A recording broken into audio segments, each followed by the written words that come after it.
கர்த்தருடைய நாமத்துக்கு ஸ்தோத்திரம் உண்டாவதாக. இரட்சிப்பின் வஸ்திரத்தை நாம் காத்து கொள்ள வேண்டும். பிசாசானவன் நம்மளுடைய இரட்சிப்பின் வஸ்திரத்தை பிடுங்க ஆவலாய் காத்து கொண்டே இருக்கிறான். எப்படி ஆதாம் ஏவாளின் வஸ்திரத்தை எடுத்துக்கொண்டான் அல்லவா?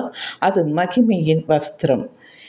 சாப்பிடக்கூடாது என்று சொன்ன கனியை தந்திரமாய் சாப்பிட வைத்து அவர்களுடைய மகிமையின் வஸ்திரத்தை விலக செய்து அவர்கள் தாங்கள் நிர்வாணம் என்பதை அறியும்படியாக செய்தான். எனக்கு அன்பானவர்கள், இன்றைக்கு நிறைய கணவர்மார்களும் கணவிமார்களும் வேசிக்கும் கள்ளக்காதலிக்கும் தன் வஸ்திரத்தை அப்படியே விட்டு விடுகிறார்கள். பரிசுத்தத்தை காத்து கொள்ளாமல் அசுத்தமாய் நடந்து தெரிகிறார்கள். குடிகாரர்களை பார்த்திருக்கிறீர்களா?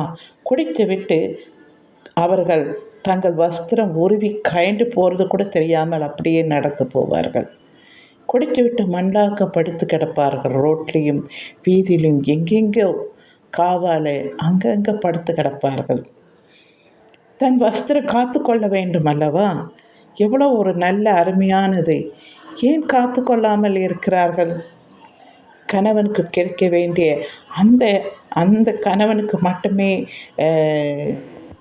உரிமையானதை வேசிகளுக்கும் கள்ளக்காதர்களுக்கும் விட்டு விடுகிறார்கள். தன் மனைவிக்கு மட்டுமே தெரிய வேண்டிய அந்த இதுவை வேசிகளுக்கு விட்டு விடுகிறார்கள். எனக்கு அன்பானவர்களை, இது கர்த்தருக்கு அருவருப்பானவர்கள்.